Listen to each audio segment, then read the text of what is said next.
नमस्कार दोस्तों, प्रैक्टिस वाला यूट्यूब चैनल में आप लोगों का स्वागत है। दोस्तों आज हम लोग रेलवे यूथ साइंस बुक का प्रैक्टिस सेट नंबर 43 पर इस वीडियो में बात करेंगे।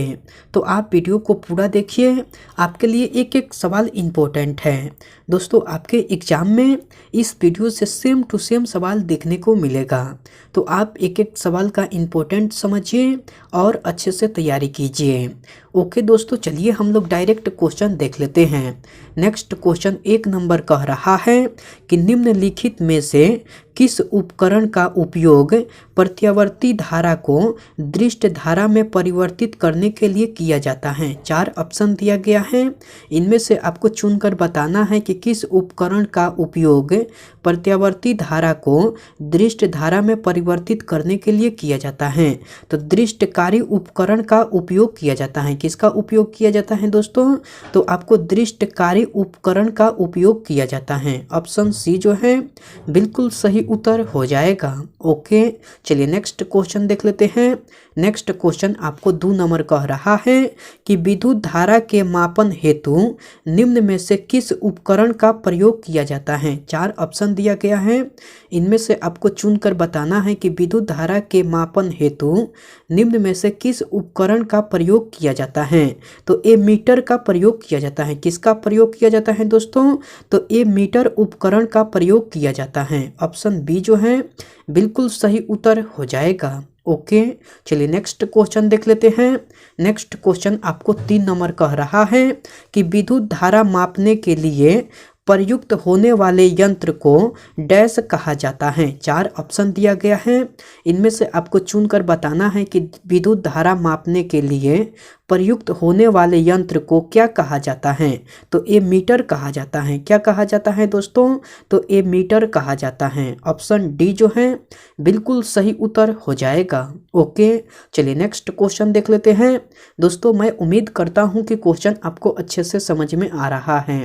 दोस्तों अगर आपको वीडियो पसंद आती है तो इस वीडियो को लाइक कर दीजिए और कमेंट करके बताइए कि वीडियो आपको कैसे लगी।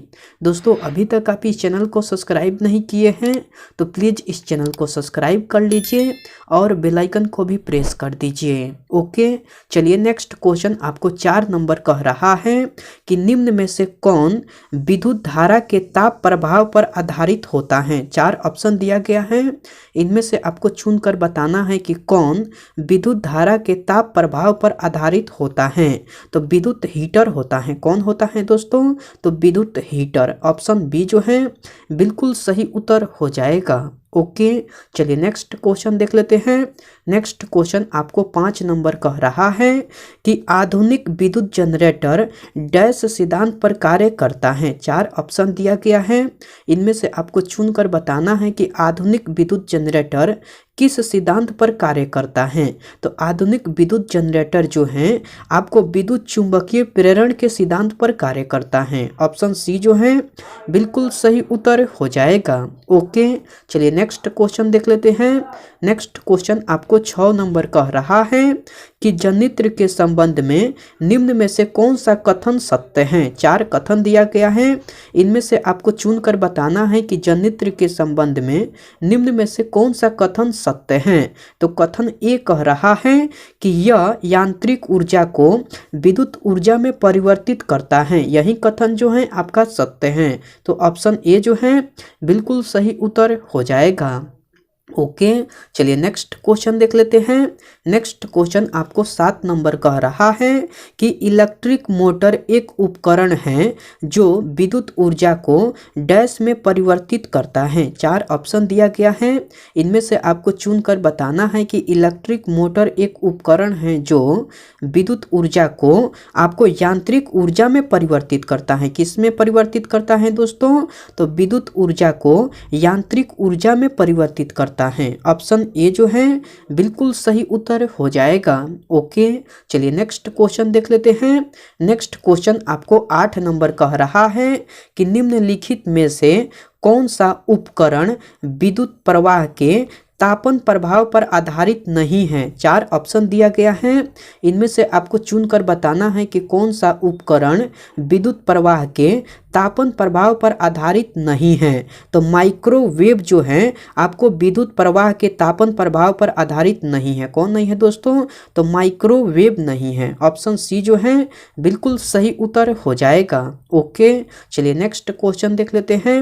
नेक्स्ट क्वेश्चन आपको 9 नंबर कह रहा है कि निम्नलिखित में से कौन विद्युत ऊर्जा के यांत्रिक ऊर्जा में परिवर्तन का उदाहरण है। 4 ऑप्शन दिया गया है, इनमें से आपको चुनकर बताना है कि कौन विद्युत ऊर्जा के यांत्रिक ऊर्जा में परिवर्तन का उदाहरण है। तो आपको विद्युत पंखा है। कौन है दोस्तों? तो विद्युत पंखा जो है आपको यांत्रिक ऊर्जा में परिवर्तन का उदाहरण है। ऑप्शन ए जो है बिल्कुल सही उत्तर हो जाएगा। ओके, चलिए नेक्स्ट क्वेश्चन देख लेते हैं।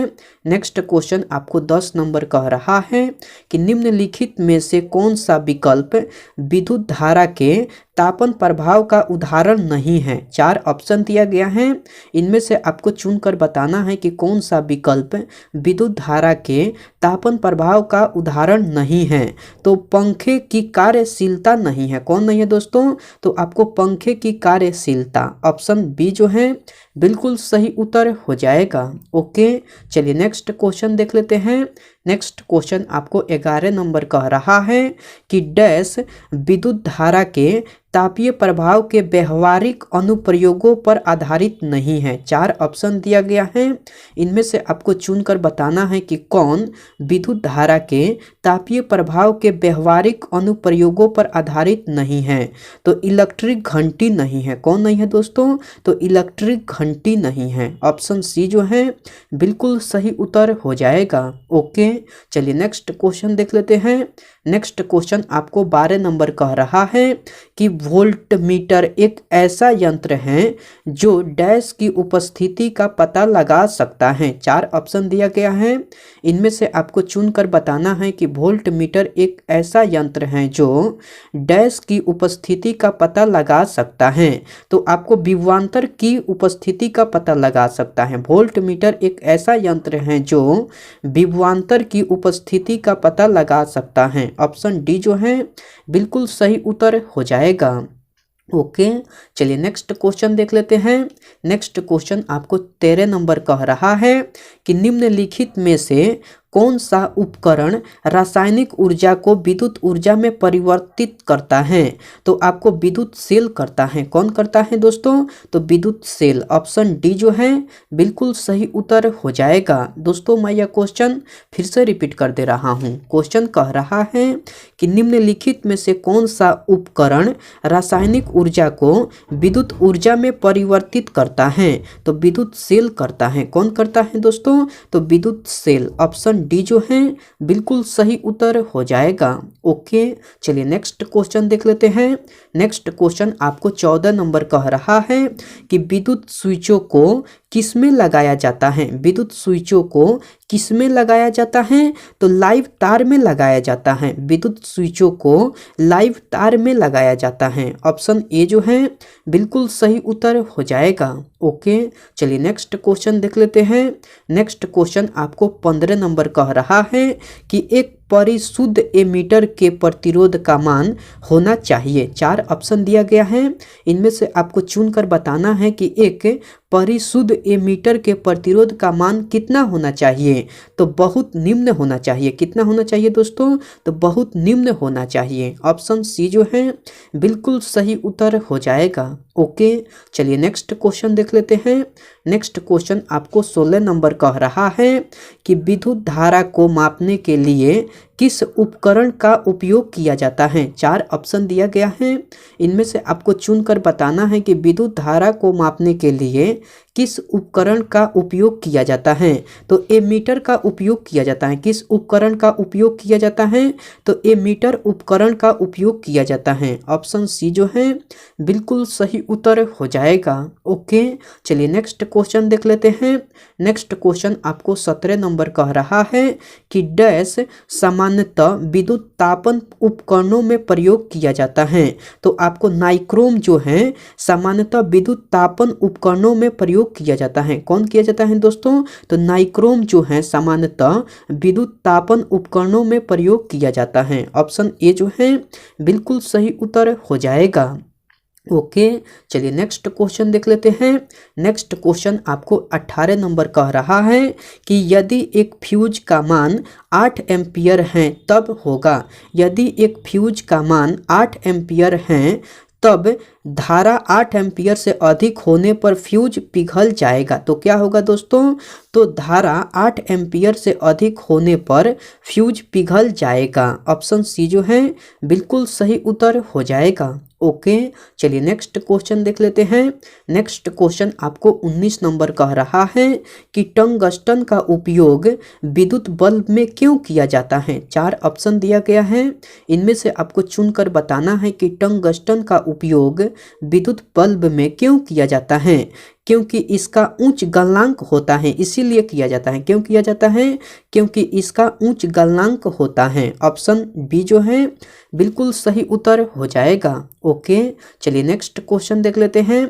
नेक्स्ट क्वेश्चन आपको 20 नंबर कह रहा है कि निम्नलिखित में से कौन सा विद्युत के तापीय प्रभाव के व्यवहारिक अनुप्रयोगों पर आधारित नहीं है। 4 ऑप्शन दिया गया है, इनमें से आपको चुनकर बताना है कि कौन सा विद्युत के तापीय प्रभाव के व्यवहारिक अनुप्रयोगों पर आधारित नहीं है। तो इलेक्ट्रिक घंटी नहीं है। कौन नहीं है दोस्तों, तो इलेक्ट्रिक घंटी। ऑप्शन डी जो है बिल्कुल सही उत्तर हो जाएगा। ओके, चलिए नेक्स्ट क्वेश्चन देख लेते हैं। नेक्स्ट क्वेश्चन आपको 21 नंबर कह रहा है कि किसी वस्तु पर विद्युत आवेश की उपस्थिति का पता लगाने के लिए किस उपकरण का उपयोग किया जाता है। तो आपको इलेक्ट्रोस्कोप का उपयोग किया जाता है। किस उपकरण का उपयोग किया जाता है, तो इलेक्ट्रोस्कोप उपकरण का उपयोग किया जाता है। ऑप्शन बी जो है बिल्कुल सही उत्तर हो जाएगा। ओके, चलिए नेक्स्ट क्वेश्चन देख लेते हैं। नेक्स्ट क्वेश्चन आपको 22 नंबर कह रहा है कि पावर ट्रांसफार्मर की कार्यप्रणाली का सिद्धांत डैश पर आधारित है। 4 ऑप्शन दिया गया है, इनमें से आपको चुनकर बताना है कि पावर ट्रांसफार्मर की कार्यप्रणाली का सिद्धांत किस पर आधारित है। तो फैराडे का नियम पर आधारित है। किस पर आधारित है दोस्तों, तो फैराडे का नियम पर। ऑप्शन डी जो है बिल्कुल सही उत्तर हो जाएगा। ओके, चलिए नेक्स्ट क्वेश्चन देख लेते हैं। नेक्स्ट क्वेश्चन आपको 23 नंबर कह रहा है कि एक सामान्य ट्रांसफार्मर डैश पर कार्य करता है। 4 ऑप्शन दिया गया है, इनमें से आपको चुनकर बताना है कि एक सामान्य ट्रांसफार्मर किस पर कार्य करता है। तो प्रत्यावर्ती धारा यानी कि एसी पर कार्य करता है। एक सामान्य ट्रांसफार्मर जो है आपको प्रत्यावर्ती धारा एसी पर कार्य करता है। ऑप्शन ए जो है बिल्कुल सही उत्तर हो जाएगा। ओके, चलिए नेक्स्ट क्वेश्चन देख लेते हैं। नेक्स्ट क्वेश्चन आपको 24 नंबर कह रहा है कि ट्रांसफार्मर डैश को निरूपित करता है। तो ट्रांसफार्मर जो है धारा एवं वोल्टेज दोनों को निरूपित करता है। ट्रांसफार्मर जो है आपको धारा एवं वोल्टेज दोनों को निरूपित करता है। ऑप्शन डी जो है बिल्कुल सही उत्तर हो जाएगा। ओके, चलिए नेक्स्ट क्वेश्चन देख लेते हैं। नेक्स्ट क्वेश्चन आपको 25 नंबर कह रहा है कि विद्युत बल्ब में प्रकाश देने वाले पतले तार को डैश कहा जाता है। 4 ऑप्शन दिया गया है, इनमें से आपको चुनकर बताना है कि विद्युत बल्ब में प्रकाश देने वाले पतले तार को क्या कहा जाता है। तो फिलामेंट कहा जाता है। क्या कहा जाता है दोस्तों, तो फिलामेंट कहा जाता है। ऑप्शन डी जो है बिल्कुल सही उत्तर हो जाएगा। ओके, आज का प्रैक्टिस सेट में इतना ही सवाल था। मैं उम्मीद करता हूँ कि सारे सवाल आपको याद हो गया होगा। दोस्तों, अगर आपको सारे सवाल याद नहीं हुआ है तो आप इस वीडियो को फिर से देखिए। आपके लिए एक एक सवाल इम्पोर्टेंट है। आपके एग्जाम में इस वीडियो से सेम टू सेम सवाल देखने को मिलेगा।